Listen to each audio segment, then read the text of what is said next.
ሳምንቱን በታሪክ በዚህ ፕሮግራም የተለያዩ ጀግና አርበኞቻችን ይዘከሩበታል።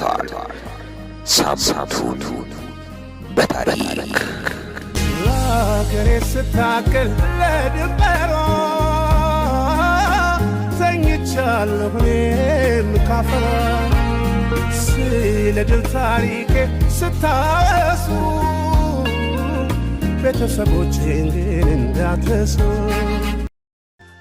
ለምን ሞተ ቢሉ ነገሩ ለሁሉ ሳትደብቁ ከቱ ከዘበን ተቋርፎ ከዘበን ተጣልቶ እኚህ ስንኞች የዚህን ሰው ህይወትን ፍንትው አድርገው የሚያሳዩን ይመስለኛል። አዎ ሁሉም ዘበን የራሱ የሆነ መልክ አለው። የእሳቸውም ዘበን የገጠማቸውን ክፉ ዘበን አሁን ላለውና ለቀጣዩ ትውልድ የብርሃን ጮራ ለማሳየት ህልማቸውን እውን ለማድረግ እስከ ቀራንዮ ተፋልመዋል። እናም ይህ የእሳቸው ዘበን ለአንድ ህዝብ ጽልመትን ላወረሱት ግፈኞችን በመቃወም እምቢ ለባርነት ተነስ ለነጻነት ዝመት ለማንነት ለሀገርህ ብለው በልጅጋቸው ወልውለው ዝናራቸውን ታጥቀው ዱር ቤቴ አሉ። የጫካው መናኝ የኢኮኖሚክሱ ጌታ ዝምተኛ ወታደር የጽናት ተምሳሌት የአባቶቹ ጀግና አርበኞች ፋና ተከታይ እሳቸው የአማራ ህዝብ ትግል ቀንዲል አርበኛ ምክሩ ብዙነህ ናቸው። እርሳቸው ስንቶች እውነትን ፍቀው ሐሰትን ባነገሱባት ዓለም ስለ እውነት ለእውነት ኖረዋል። ተደላድለው መኖርን ጠልተው ሳይሆን ስለ ማንነታቸውና ህዝባቸው ሲሉ በልበ ቆራጥነት ጀምረው በጀግንነት የተቋጨ ህይወት አሳዩን። ዕውቀትና አርበኝነት በአንድ መንገድ ሲጓዙ በእሳቸው ውስጥ ተመለከትን። ጽናትና ታማኝነትን በተግባር ኖረው አስተማሩን። ለአማራ ብለው ወጥተው አማራ ሆነው ረጅሙን ጉዞ ተጓዙም። ይህ ትግል በአማራ ህዝብ ድል አድራጊነት ካልተፈጸመ ጺምና ጸጉሬን አልቆረጥም ብለው ቃል ኪዳን አስረው በአንዲት ቀን ክስተት የጠላትን ቋንጃ በእርሳሳቸው ቆራርጠው ጥለው የራሳቸውን አድዋም በደማቸው ጽፈው አለፉ። አንባቢው ተነባቢ፣ የዕውቀቱ ማህደር፣ መካሪው ተመካሪ፣ አንድ ለእናቱ ሺህ ለጠላቱ ሳልሳዊ ቴዎድሮስ ብላቸው ማጋነን አይሆንብኝም። ብቻ የእርሳቸውን ጀግንነትና የሰሩትን ታላቅ ጀብድ ጠላትም ሳይቀር እንዲህ ሲል መሰከረላቸው። እኚህ ሰው ሞተውም ሲተኩሱብን ነበር፣ ቆይ ምን አይነት ጽናት ነው እያለም ፎቶግራፋቸውን እያሽከረከረ በግርምት ለሰዎች አስመለከተ። መቼም አጃኢብ ነው። ይህ ለብዙዎች ትንግርት የሆነ ተአምር ነበረ። እኔ ምንም ነገር ቢፈጠር ለዚህ ጨፍጫፊ ስርዓት እጅን አልሰጥም። አንድ ጥይት እስከምትቀረኝ እፋለመዋለሁ፣ ከዚያም አንዷን ጥይት ለራሴ አደርጋታለሁ። ይህ በአንድ ወቅት ያጫወቱኝ ለራሳቸው ያሰሩት ቃል ኪዳንና ትንቢት መሳይ ንግግራቸው ነበረ። ያሉትን የኖሩ ለቃል ኪዳናቸው ተጠብቀው ላይመለሱ እብስ ያሉ ባለራዕይ ረቂቀኛ፣ ደከመኝ ሰለቸኝ ካፋቸው የማይወጣ ባለብዙ አእምሮኛ፣ ወታደሩ ጠበብተኛ፣ የዚህ ትውልድ ታላቅ ሰው እሳቸው በአንድ ወቅት ለሰሩት ስራ ለዓላማቸው ጽናት እንዲህ ስንል በመድረክ ላይ አክብረናቸው ነበረ። ይህን ስታዳምጡ እኛ ኢትዮጵያውያን ጀግኖቻችንን ከሞቱ በኋላ ነው የምናከብራቸው የሚለውን ብሂል ምናልባትም የሚያደበዝዝ ይመስለኛል።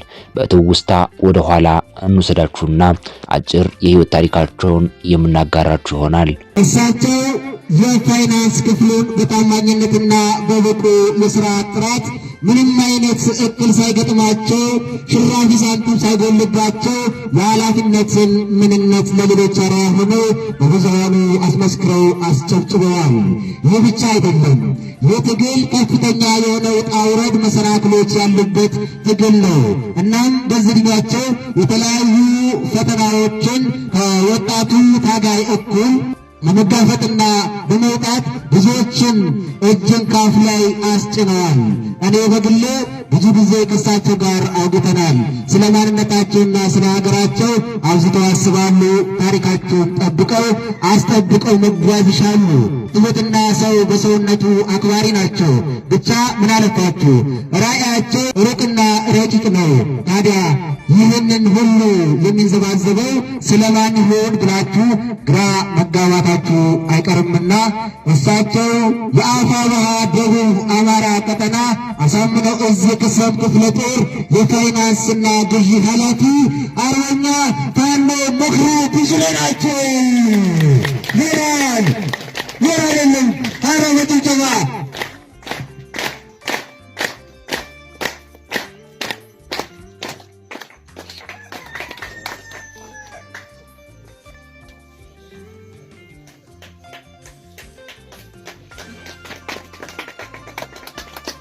እጅግ በጣም እናመሰግናለን። ከእሳቸው ብዙ ነገር መማር ይገባናል። እኔ በግሌ ብዙ ጊዜ በዚህ ትግል ተስፋ ቆርጥና እሳቸውን ሳይ ግን እንደገና ልበ ሙሉ ሆናለሁ። በጣም በጣም በጣም በጣም ደስ ያለኝ ከዚህም በላይ የሚገባቸው ሰው ነበሩ። እጅግ በጣም እናመሰግናለን። ለብዙዎች አርአያ ናቸው።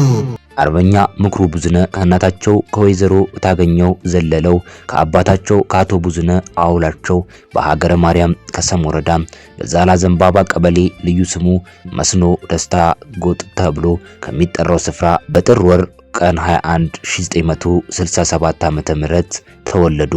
እድሜያቸው ለትምህርት እንደደረሰ ከ1974 ዓ.ም እስከ 1981 ዓ.ም ከአንደኛ እስከ 8ኛ ክፍል በሾላ ገበያ አንደኛ ደረጃ ትምህርት ቤት የተማሩ ሲሆን በዚህ መካከል በሀገረ ማርያም ከሰም ወረዳ ሾላ ገበያ ከተማ አስተዳደር ጽሕፈት ቤት በጽዳትና ተላላኪ ሆነው ሲሰሩ ቆይተው ሀገር ስትወረር በኢትዮ ኤርትራ ጦርነት ጊዜ የሀገር መከላከያ ሰራዊትን በመቀላቀል ከ1991 ዓ.ም እስከ 1994 ዓ.ም ድረስ ግዳጃቸውን በመወጣት በብቃትና በጀግንነታቸው የ10 አለቃ ማዕረግነትን በማግኘት ተሸልመዋል። ከግዳጅ መልስ ለተወሰነ ጊዜ ወደ መንግስት ስራ ተመልሰው በሀገረ ማርያም ከሰም ወረዳ ሾላ ከተማ አስተዳደር መስሪያ ቤት ከ1995 ዓ.ም እስከ 1998 ዓ.ም ድረስ ተቀጥረው አገልግለዋል።